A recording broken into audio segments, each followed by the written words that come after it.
Hello, hello. Welcome to another episode of Mystic Detectives. My name is Crystal Miller, and I am one of your hosts. And I'm Andrea Marziano. Welcome to Mystic Detectives podcast. Today we have a very special guest, Myndy Jean, and we will be talking to her about her mystic skills. And Myndy, would you like to introduce yourself? Hey guys, I'm Myndy Jean. I am a psychic empath on our show, Mystic Detectives. Awesome. Okay, so do you guys know anything about the McCamey Manor? Only what we talked about the other day. Have you heard anything, Myndy? I don't think so. You said the McKay. Say it one more time. McCamey, McCamey, McCamey Manor. No. So it's it's supposedly the world's most extreme haunted house, and you have to sign like a 45-page waiver that has death on every page, and then you have to. It takes 5 hours to go through the waiver, and then they can like break your legs and pull out teeth and shit. It's super. Yeah, it's like what? But it also is a scam. So Well, go figure. I know it's the weirdest thing. It's the weirdest thing. I just like to talk about obscure things I learn. Yeah, I've never heard of such a thing. It sounds. I hadn't either until my daughter told me the other day. It's wild. I just don't even. I mean, if we have listeners that would be their thing, more power to them. But I cannot even imagine finding any entertainment or quality of any kind in that. And there's No, a I lot don't of people who do. Mm-hmm. Yeah. There are. And that's great. Like you say, if that's what works. It's interesting, though, because I'm also quite certain it's not free. So it's probably pretty expensive. And didn't Topher say it was a couple of year wait list, or there's 2,000 people on it or something like that? 24,000 people on the wait list. Yeah. Allegedly. It's amazing. I mean, I don't know. But I just, it's not necessarily related to Mystic Detectives, but I like to think of obscure icebreakers. I don't know. It's a good one. Yeah. Sounds like a story, like a good story they've made up for sure. Yeah, exactly. So let's start with Myndy. Why don't you talk a little bit about what you do with Mystic Detectives? I'd like to let our listeners know kind of who our team is. And so if you want to start with that, that would be great. Okay. Well, on the show, I think I at times do different things, but I really enjoy setting up energetic protective spaces. I'm always bringing my crystals and my magic, I guess you could call it, to protect the space, to make sure we're all cool and good and we've got some powerful allies in case we need it. And so I feel like I have this feeling of what the spaces are like, and I kind of bring that, and that would be my empathic feeling. I touch things in the places where we go, and I pick up information, usually by touch or observation. I'm not the kind that just a lot of information is going all over all the time.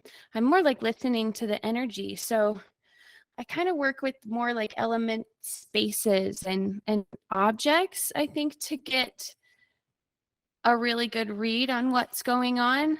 And all in all, I'm always looking for new people out there that have some wonderful skill to share with the world, to let the world know, like, look at all of us that have all these things. What's inside you?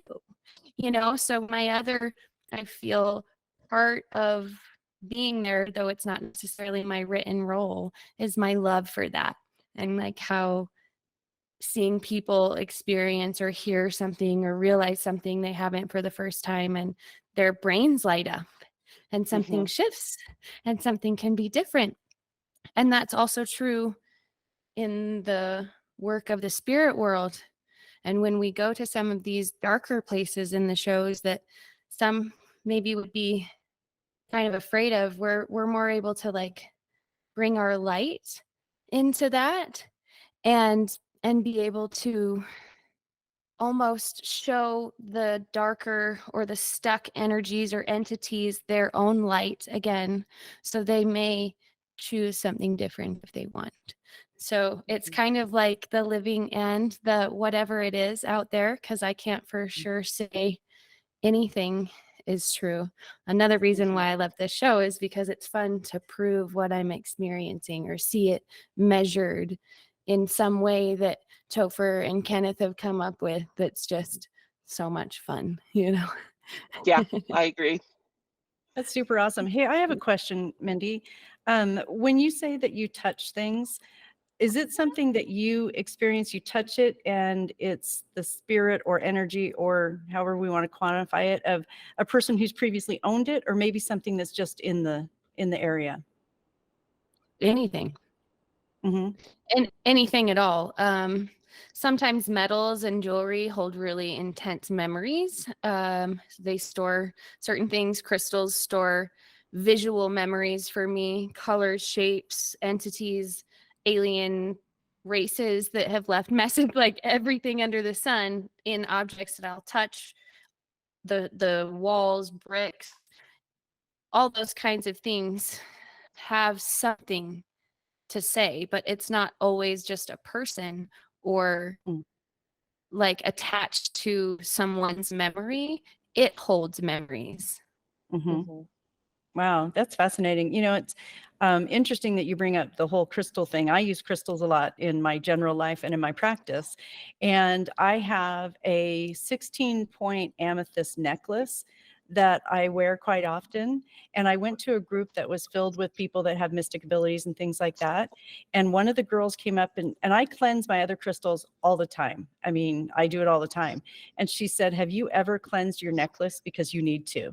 It was so full of just the different energies. And because it was a piece of jewelry, I didn't think about it in the same way. And so it's really interesting when you say that they collect the energy and other things do too, that that it had never occurred to me that that was an energy collector as much or more potentially as anything else. So that's interesting you say that.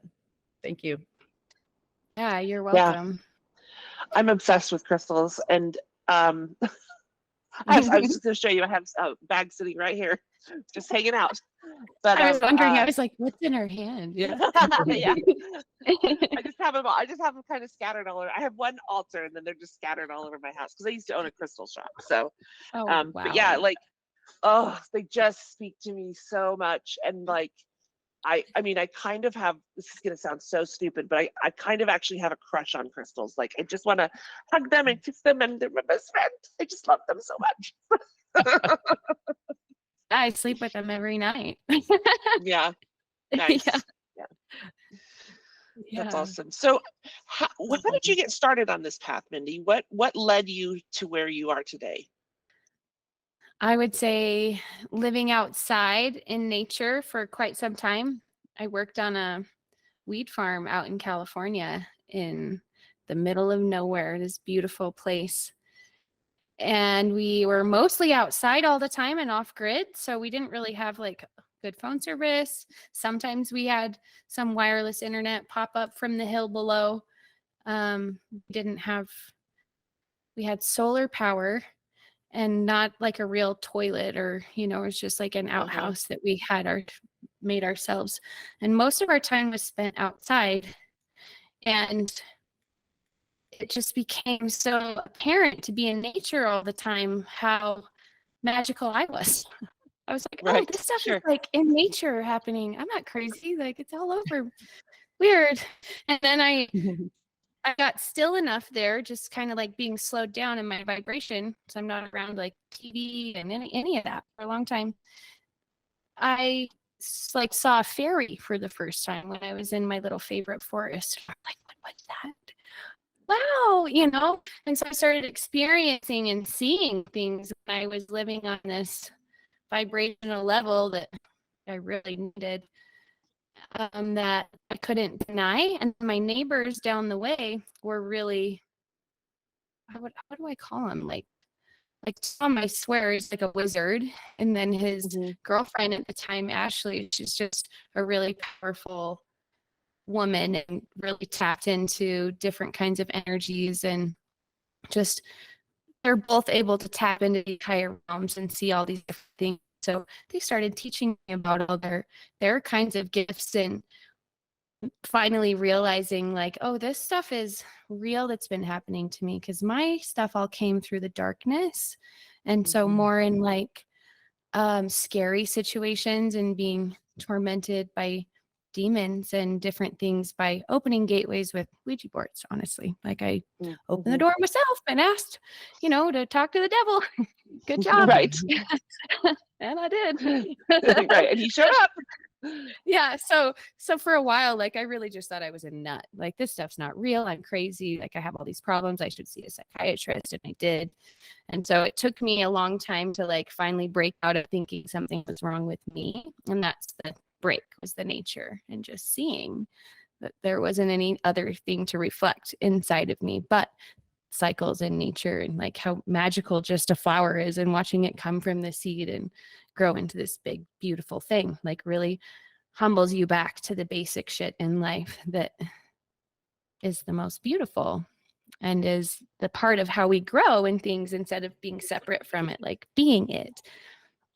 And then learning to share that, because that was so peaceful, such a peaceful feeling. Like everyone needs to remember this, everyone needs to remember their gifts and how powerful and magical they are.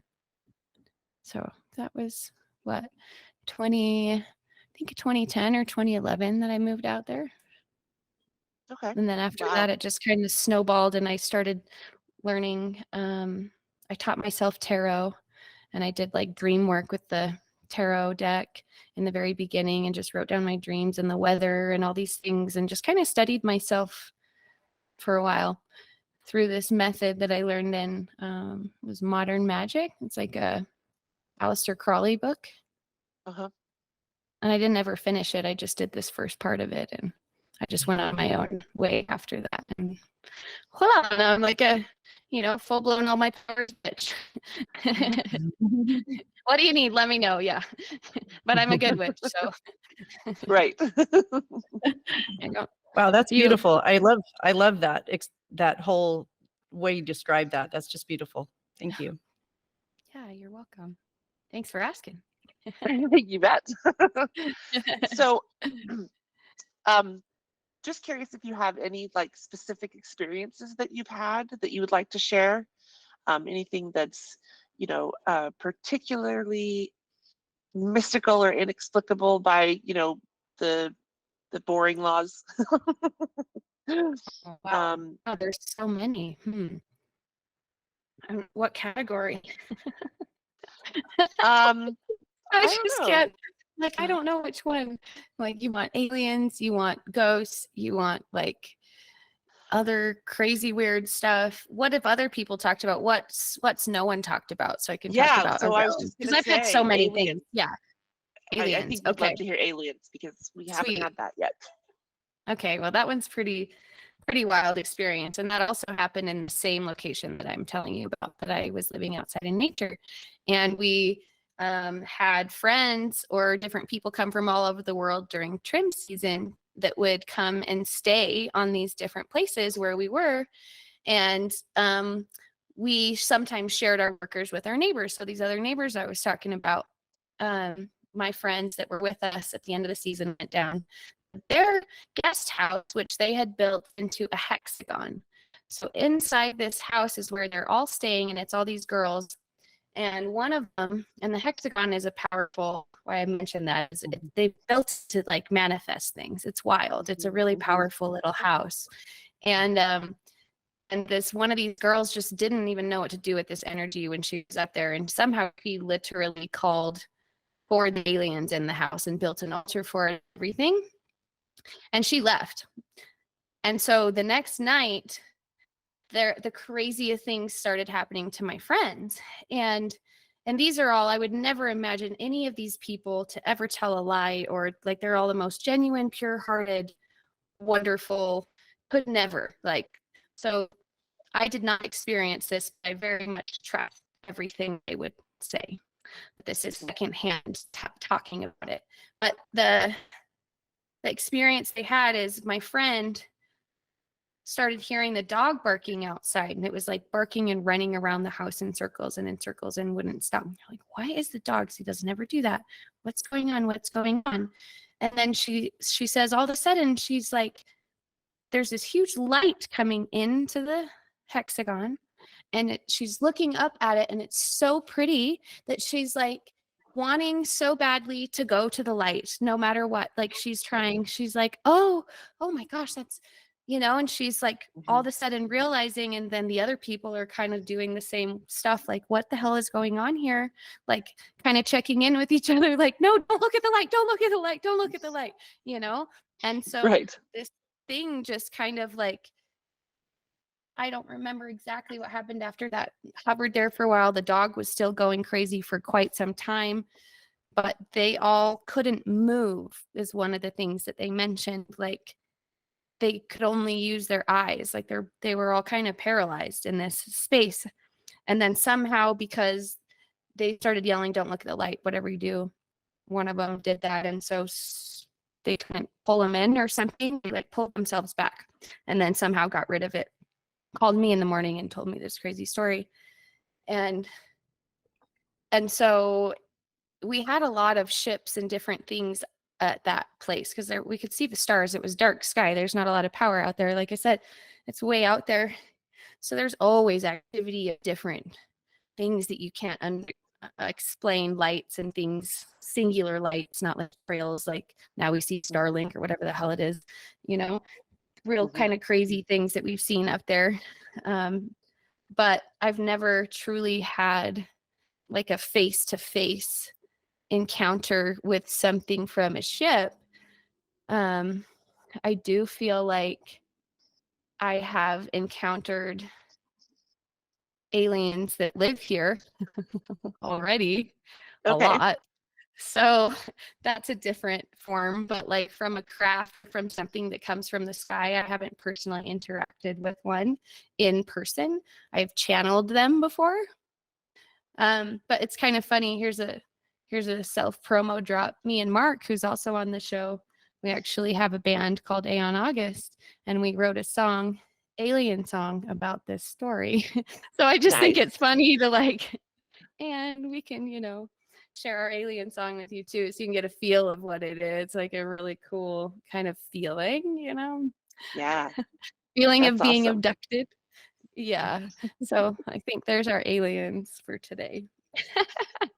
That's fun. Well, the one thing that was coming to my mind is, have you in your life, you were saying that earlier until 2010, you really didn't, you maybe thought you were crazy or something like that. In your life, have you had people that you felt stopped you or somehow didn't support you in some of your gifts also, or was it just you? That did not support me? Oh, well, I did try and talk to my parents about it, and I had a boyfriend at the time that he had just gone on a mission, and so my parents just wouldn't believe me and just wouldn't help me. Just plain and simple. They're, in their opinion and how they were raised, I think, like having someone being talked to or looked at for anything in the mental is like looked down upon for a family, embarrassing, like this whole kind of thing, stigma bullshit. So, to my family, I was totally crazy. Now I'm not, which is cool. It took a long time, but like, you guys will finally figure it out one day. You'll start experiencing some of these things. I swear to God. Like this way where I grew up was a pretty interesting energy up there, and lots of activity, lots of native, old native things that are not good. Where did you grow up? Piowa. So it's like up in the North Hills near Oakley, part of the Uinta Mountains. Oh, yes.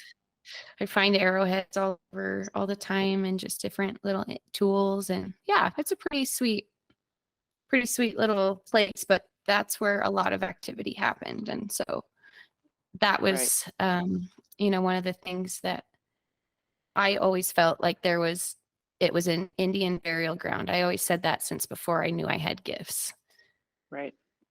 Like there's burials, there's bodies, there's stuff here that is old and deep and like pissed. Also, I wonder as we get older, I think most of us care a lot less about what the people around us think, and we feel like we can lean in and trust our own intuition, feelings, gifts, and things like that. What part of that or any of that does that play a part for you for feeling like now you said now I'm not crazy? Does any of that fall into play for you? Absolutely. Um, I decided over after, let's see, I decided in 2016, we'll say, that I was just going to do more full-time use my gifts. And so I really showed myself how true they were. I was a psychic at the Golden Braid for quite a few years. Aw. And I love it there. It was amazing. And it really was a marker of like, no, I'm not crazy. And so then, you know, things get like psychic fairs. And then I opened up to mediumship. I didn't understand I was a medium. So everything just kept like opening. And I just kept not being able to, there was no way to hide any of it anyways. And I had already kind of come out of the spiritual closet, you could say, when I came back from the farm, and I'd had all these like experiences and visions of the tree of life and all the stuff I was telling my sister. And she was like I was a circus freak, my sister, you know, like my closest sister. And I was like, whoa, that was intense. You know, she didn't even know what to do with me. She thought I was like on drugs or off the rails or, so that was really the one kind of thing that messed with my head for a while. But then I just kept proving it to myself because I can't deny it. And when I don't use it, my life starts getting destructed. It's like being given a bunch of money and then just sitting on it and not helping or doing anything or anything. It doesn't, what's the point of it, you know? So it's just to me like a necessary thing to live. If I don't, and if I care what people think about it, it makes it really hard to live happy. So I choose not to anymore. Even if it's my sister or my dad or my mom, I just giggle at them. I'm like, you're cute. Topher taught me one thing. He's like, anytime people like doubt you or make you feel kind of like try and make you feel weird for anything or rude, just high five them. Just straight up high five them in the middle of what they're saying. And I'm like, That's Topher. Best advice I've ever heard. Thank you so much. Yeah. So Super that really awesome. helped me in all these moments all the time. I'm always like, just remember high five trick. Okay. We got Topher is a master diffuser for sure. Is incredible. Well, and what's funny is in different kinds of counseling and mentoring and things like that, we talk about how we will reprogram our step differently or something. And when we step differently, everyone else has to too. And that's one of those things. They don't expect you to high five. They expect you to get mad and have a fight and everything else. And you're like, hey, great job. And then they don't know what to do. And it kind of resets them, doesn't it? I mean, even if they don't agree with you, they lose steam, if you will. Yeah. I've never had anybody respond to it ever. I want to see that one day. I've been on the receiving like end of a Topher high five. Oh, that's so good. That's awesome. But we've known each other since we were kids, so we have a very sibling-like relationship. I love that. Oh man. So Myndy, you said you did some training. What kind of training? You said you self-taught yourself the tarot cards. What kind of training have you had? And do you feel like you are an expert in any particular field? Well, I took the very first thing I ever did was I got Reiki certified. So I did all the levels until a master. I didn't do the master course. I did that. I also did my Munye key rites. And so I took out all my rites with a shaman here in Salt Lake and one of my really close friends. And that was a really powerful thing because there's a bunch of different rites that offer and grant you access or knowledge and to use certain powers on the planet or within yourself. You're activating more of your DNA. You're doing all these things to kind of, I don't know, keep your body intact so you can do what you need to do, because you become a protector of the earth in a way, and the people at the same time, all the earth, you know. And always felt that anyways, but you get kind of given the tools to hold that amount of power, I guess you could say, to do that, or to even attempt. And so that was a really powerful thing for me in training in spiritual work, because it really, everything transformed after that, and maybe so much that it's still transforming now through that process. And that was, I don't even remember, a very long time ago, right in between when I started going, probably like 2010, 2011, kind of the same time. And then everything else is when I was at the Golden Braid. I was honestly just always reading the books, all the different kinds of books in every different category. Just browsing, looking, getting information, playing with all the different decks. I probably have like 35, 40 decks. I've given away a bunch of them. I can do any tarot. I can pick up anything, and it's just kind of fluid for me. So touching them, playing with them is really important. And then I really love to play with sound frequencies. So sound is another why I'm a musician as well. Sound is one of those really cool things to play with in healing aspects too. So I love to play with those when I have clients, and maybe ding them with some tuning forks, or do sound bowls, some like humming with specific crystals or different things that are going to vibrate. So I'm always kind of playing with the tools. A lot of it's elemental, but then I'm always practicing listening. So making sure that I get quiet enough, often enough, to not get too wrapped up in my ego or my like, oh, I'm so awesome, because I do not consider myself an expert in anything. No, I do not. I consider myself a student all the time. And some things I feel like I think I know, and then I'll learn something different and I don't know shit. So Yeah, Same. and you know, I think for people who do mystic things and use mystic tools, that most people, I feel like, if they're living in really the spirit dimension and the healing dimension, will say that they're not an expert. Because we had a guest the other day that said she feels like she could never say she's an expert, because she's like you, always learning something new. And I think if we ever get on that high horse, then we will close the gift. We may even lose the gift. And it's interesting to watch some people that do transition into, oh my goodness, look how I can do. And one of the things that people ask me when I'm doing Reiki is, you're healing me. And I said, I am only a channel. I am channeling energy to you. It's already there. You've got it. The universe has it. And I'm just a conduit for you. And which is huge. I mean, it is huge that that is available to people, whether it's through me or someone else. And it's a gift. It's not something that I could ever say was me giving you energy, because I can't do that. So I think it's interesting to listen to some of the different types of people that we've talked to about whether they feel like they're an expert or not. And most people that I've spoken to, either here with our podcast, and our listeners may have spoken to on their own, don't believe that they've finished learning yet. So that's interesting. good. That's a good Yeah. crew, right? Yeah, being the owner of a crystal shop, a lot of people considered me and treated me like an expert.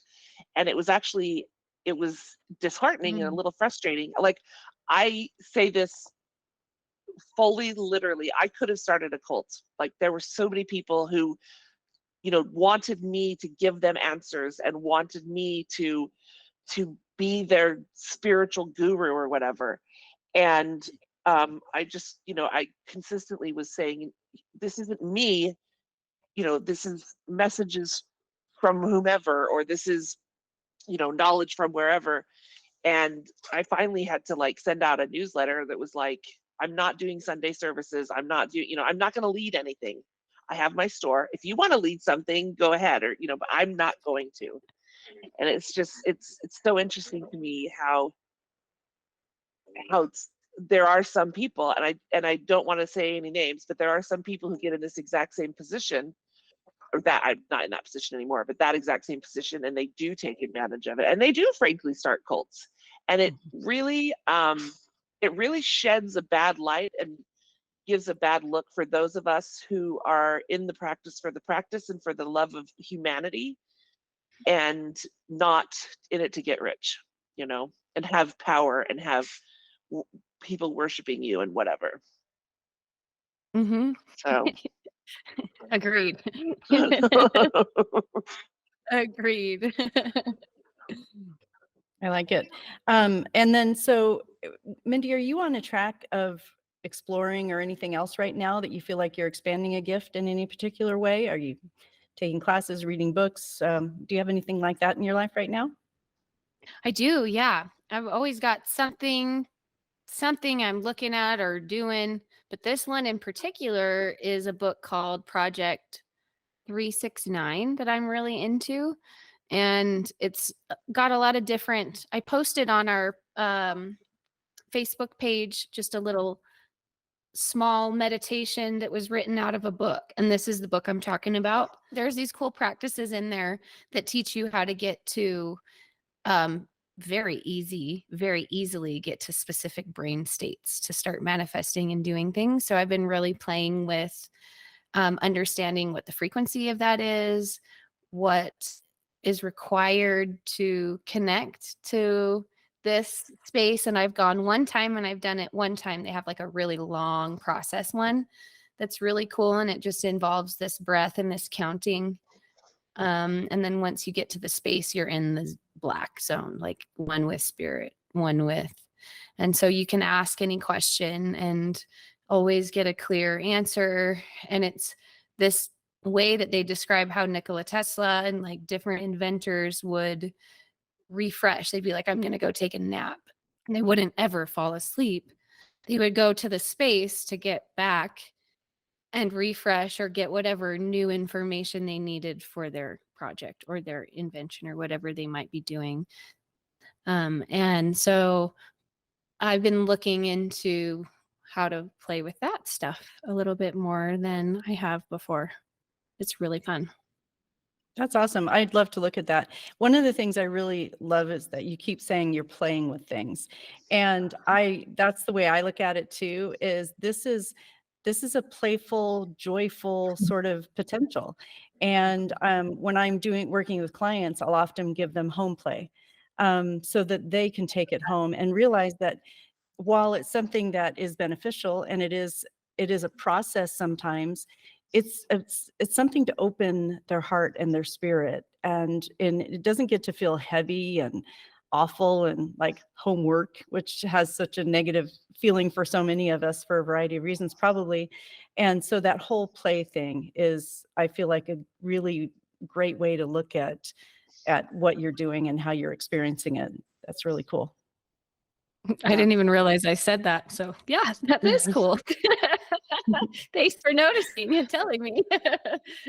It is. It's so playful. It's just, to me, exploring anything that I don't know about, that I can like have a alternate experience on my own. I don't need anyone, is just so much fun. Like, so your own fantasy ride at home. Like, you don't have to leave your bed. Crazy. Like, you don't even need a device.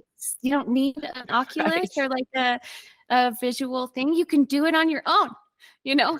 Yeah. That's super cool. You know, you were talking about seeing fairies in 2010, and I was at Mount Shasta one time, and I saw fairies for the first time as well. I don't remember what year it was. But what I loved about it, and this is what reminded me of it, is talking about that play and joyful and sort of, what do I want to say, mischievous almost way that they come across, at least to me, and like little tricksters, and not in any kind of dark way, but just sort of cute. I want to say meaner sort of. Like my naughty little Shoshone boys. Yes, Yeah. exactly, exactly. And that is so much fun for me, and to see the little glimmers or however they show up for me at a different time, because different entities have shown up in different ways for me. So it just depends on, I feel like it depends more on me than on them, how I receive it. And sometimes I feel like I'm more open to something a little more off track, and other times I get to have something more specific because that's where I am in time and space. So I just was looking back to that when you were talking about the fairies, and that was a super fun time for me. And I've noticed for me, mostly I see things like that when I'm around water more than anything. And the property I live on right now has creeks and ponds. And it's just a really super happy place for me because it has all of the water that I am so connected to. So I appreciate the reminder of that. And I'm going to go out and find some fairies out here, which I haven't done. Honestly, I've been out here for a year and I haven't even looked. And so this is a great reminder. Yeah, go build a fairy house. That's when they come. If you go make them a little fairy house. Yeah. Yeah, I always make little yeah. fairy houses. Yeah. I will absolutely That's do so that. I have plenty of materials to do such a thing. I just gave my mother for fun, because it was on her bucket list, a whole collection of fairies and fairy house items. And she took her stupid, ugly window well that's just, nothing, just metal, and she Right. turned it into the most adorable fairyland. And it just is so delightful. And so building a fairy house makes you think of that, because I'll bet that those plastic or whatever fairies, I'll bet they attract fairies, because it's just, it tickled her so much too.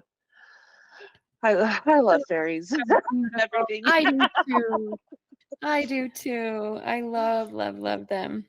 My mom and I, we made some fairy houses up in Piowa where they cut down some trees, and I was like, oh, the fairies are sad. We need to build them a new house. Like, what did you do? I was so excited. So That's I made so her build cute. fairy houses. And so we did on each stump. And I just went back to the house and we did this quite a few years ago, but one of them is like a big fairy made out of ceramic. She's really beautiful. And then she has an amethyst crystal in her feet. And then she's on a stump. And all of a sudden, all these turkey tail mushrooms grew in the crystals. In the crystals. I've never seen such a Wow. thing in my life. Was like, what? So it's like the crystal is stuck now to everything with the turkey tail mushrooms. And then it grew over the fairy on the bottom and then all down the log. Like, so cool. So Wow. anyways, I So thought that was cool. cool in the crystal. I hadn't seen that before. So yeah, That that's is very super cool. That's really cool. We cut down a black willow in front of another house I was living in.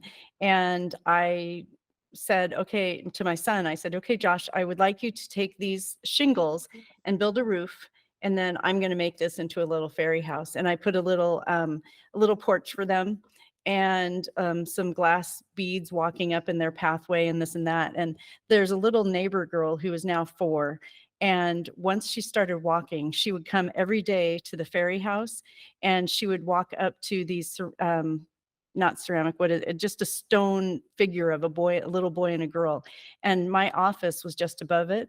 And I could hear her talking to them literally every day. She would come and talk to those 2 little kids and look at the fairy house. And when I first put the stones out, I figured they wouldn't last long because the kids would take them and do whatever. They were there for 5 years.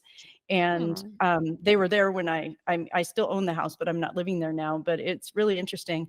But also, I had a fairy figurine on my porch that was on a kind of not a pedestal, but sort of a platform. And while I was gone, somebody came and took it.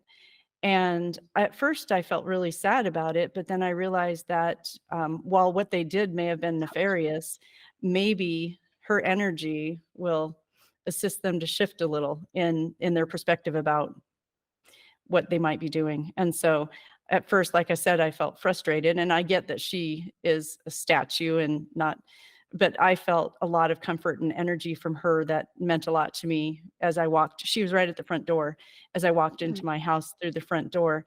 So it was interesting how I could have been really mad and really upset, but it's like, well, apparently that's time for her to outflow to somebody else. I when people steal from me, I'm not perfect at this. It's not 100%, but I try to just say, yes, they needed it more than I do, because I don't know anybody's intentions. I don't know. And I do believe that everything happens for a reason. I don't believe that everything happens for a fun or important reason, but I believe that everything happens for a reason, like the butterfly effect. Yeah. I have a mixed feeling. It depends on what is stolen. And I always feel like if somebody takes things, the energy of that taking is going to be enough for them to figure something out. And it has Mhm. nothing to do with me, but I'm a human. I still don't like it. Yeah, yeah, I At agree. all. I don't like it either. And then I'm like, yeah, you must have needed it more than me. Well, stealing from a witch never goes good for Yep, I like it. yep. I like it. Oh, that's hilarious. Yeah, I gotta anyone. watch that. I mean, that actually reminds me of something I heard recently where people usually say, well, karma's gonna get them. And I think a lot of us have thought that karma is a negative thing. But the thing I was reading actually was, I see you shaking your head, and it's like, it's true, because karma isn't just somebody's going to get you. Karma is just the energy's out there, and it doesn't Yeah, mean that it's a negative thing. And it was interesting to me because I was thinking about it, and I feel like I've always kind of looked at it as, you're going to get it, you're going to, have trouble because you've created this experience. And I realized over the last week, especially when I read it, I was thinking about how karma can be a positive thing, and that it can, in fact, probably is more often than not. And I thought that was really interesting. Do you guys have a take on that? I know, apparently you do, Mindy, because you're nodding your head. No, I feel anything on this planet is just energy, simply, even our thoughts and our feelings and our emotions. And so I feel like what we're doing and what we're putting out there, we're creating whatever it is from us. So it's all our own anything. So it's like, that's karma to me, is your energy and what it's creating for yourself, whether it's bad, good, happy, sad, shitty luck, good luck, all of it. It's like that expression of your energy and connected to you and what you're choosing in the world and how it's showing you how the world is reacting to you. Like, there's no good, there's no bad. It's just literally like, this is what happens, cause and effect. Which way do you want to go, right. Oh, I don't know anything that I'm doing to make this happen, but for the longest time, I've been known in my family as the person who money just comes to, and not like millions of dollars or anything, but I'm that person who will get a $62 refund from something I forgot I bought. So I believe that I've put some karma out there, or some energy out there, vibrations, kind of one of the karmic things that flows back to me, because I can't explain it. It happens all the time. And again, it's not huge amounts of money. I wish it was, but Mhm. it's just, and it's always unexpected, and it's just like a nice little, you know, Bonus. pat on the back from the universe. That's really cool. So one of the things that I've noticed, I was involved in a situation that was very dark, and a person that hurt myself and my family. And people would say, what are you saying about this person and everything else? And I wouldn't say his name because that was hard for me at the time, but I called him doofus face stupid head. And everyone said, well, don't you have anything stronger? Don't you have more feelings about it? And I said, I tried on a few things. I mean, because as we talked about before, swearing doesn't really, I don't do a lot of swearing because I use other words, and I don't judge people for it one way or another, but it doesn't fit for me. And I said no, because I felt like the energy of doofus face stupid head is kind of like, seriously. And it's not that it wasn't a very serious thing, but energetically it worked for me, because I could say something. I didn't have to say the name that didn't work for me. And it wasn't nasty and dark, bringing it back to me.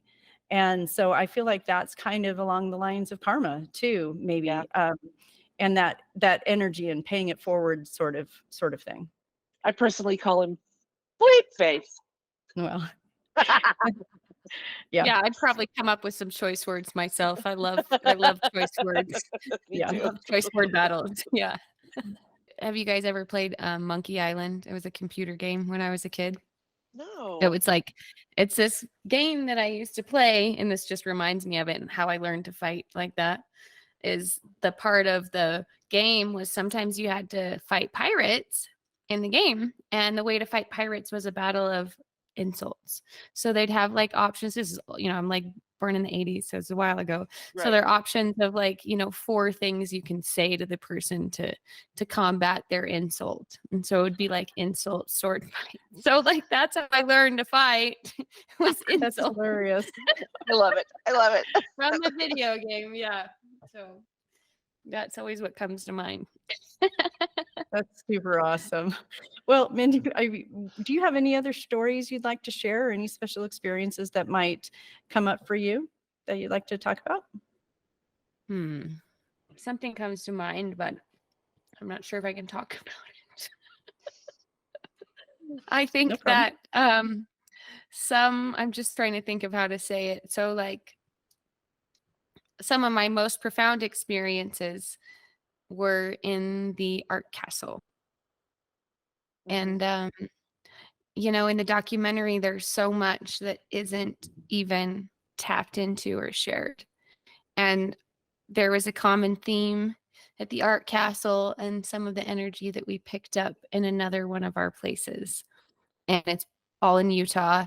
And there is something about here that is not wanting to be uncovered or spoken about too.